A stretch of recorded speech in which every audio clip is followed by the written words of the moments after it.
Okay, so I'm out here a little bit earlier than usual for my later in the day videos and walk.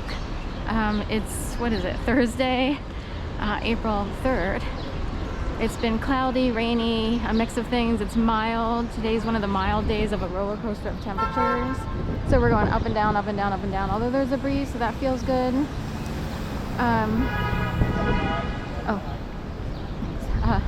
Sadly, when I came out, there were 5 bicycle cops sort of surrounding one of the homeless guys by the church. There's 2 guys who hang out there. One of them is like kind of seems to be a little bit questioned, as if they're doing a quote-unquote cleanup. I don't know if anything transpired or why the cops were called in today as opposed to any other time, so I don't know what's going on. But anyway, I had the idea of running to Dunkin' Donuts because I read that Dubai chocolate donuts would be coming out, but it depends on each franchise, each store owner. And I thought the ad said that as of Wednesday, yesterday, unless I read it incorrectly and it's like next Wednesday, but somewhere Dubai chocolate donuts, which is supposed to emulate the Dubai chocolate bar, which is, you know, has made its rounds on the shorts, on videos, through YouTube, TikTok,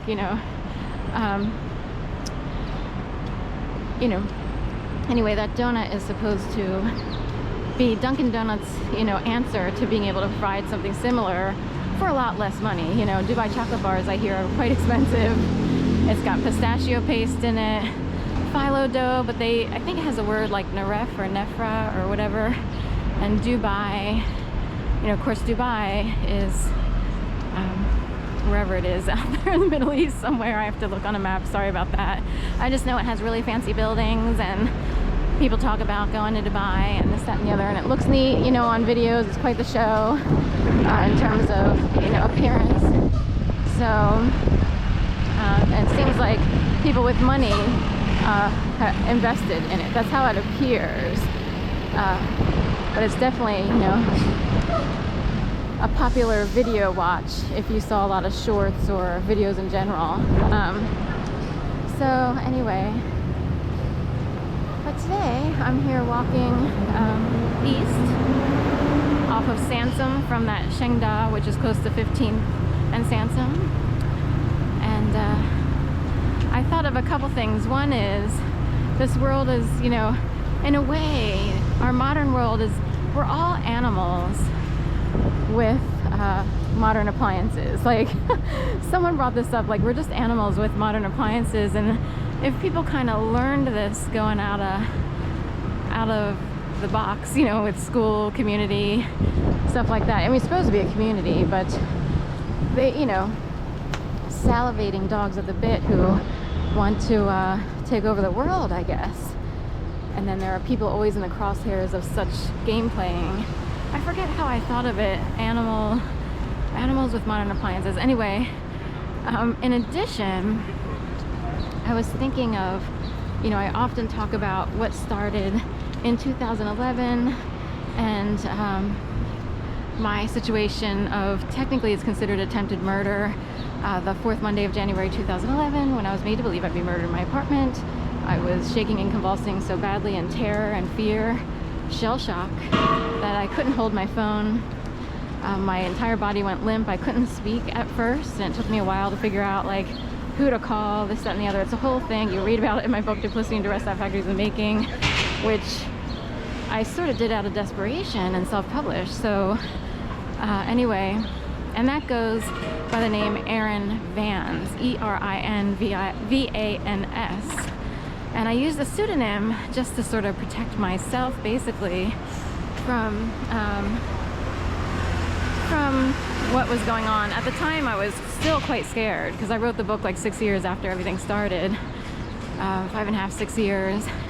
And I wasn't sure how to present the book, so I just presented it as fiction based on true events. But it's basically true. It's just the safest way is to say fiction based on true. Good, how are you? It's good to see you. Okay. Anyway, But in my case, okay. Hi, how are you? Thank you. Yeah, Serpico Dreams. So, in my case, I experienced a whole bunch of weird things that were sort of like, it's in the realm of, it was so bad and so many things were going on, I was so overwhelmed. It's in the realm of alien abduction, but it, you know, there were no aliens, but it could seem like it at times. It was an attack, but say you experience something that no one handles, and it's like, how do you get help for that? How do you get justice, per se? I was, you know, made to be driven around like a chicken with her head cut off all over the city, and I don't know if people got off on it or what, but that's a pretty sick, those would be pretty sick people to, right, wow, he does look like a Mr. Brennan I used to know, but I don't know if any of his sons are actually wound up that tall. Like, I think his sons are shorter, but he would look like Mr. Brennan from eons ago. It's amazing, you know. So, am I going straight? So, point being, say you experience something that's so outside of the scope of most people's experiences, how are you supposed to survive? What are you supposed to do? What if it's so bad you can't function like a normal person? You almost feel blackballed or blacklisted, so that even if you were to look for work, you can't figure out where to work. And you can't, you know, I've worked in jobs that are technically under my position considering my education and previous work experience. No offense to, it's more like I had to survive, but it's like, where do you go? And also, doing such work drives people crazy, right? So, where do you go? How do you earn a living after experiencing something so whack that it might as well just show up on Coast to Coast AM with George Norrie and Art Bell. Art Bell has passed away, and I forget who else there is, the George Knapp, or Knapp, right, there's George Norrie and Knapp. I, you know, out of desperation, I kind of sent emails because other people were talking about what I experienced. There was one guy who they actually interviewed, and I was like, yes, he knows what it is, he knows what it is, he knows what it is, he knows what it is, he knows what it is. But we're talking, the guy that they interviewed was from Canada, I think, and he very clearly and could explain a very specific type of example of what it's like to be, you know, orchestrated around, stalked in a certain way, gang stalked or what have you.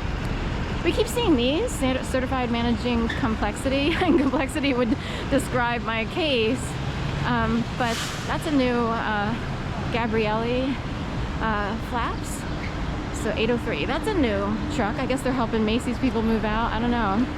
This is the old Macy's, it's the Wanamaker building, and Macy's, you know, would be, you know, that would be like their loading docks, I guess. So, and Macy's just closed about a week ago, whenever it closed. So anyway, so you experience all that and you're not sure what to do, but you have to survive, and there's no one to really help you, and if you don't know what it is, you don't know what it is. If you do, you do. That guy knew it, who was on Coast to Coast. I appreciate him very much.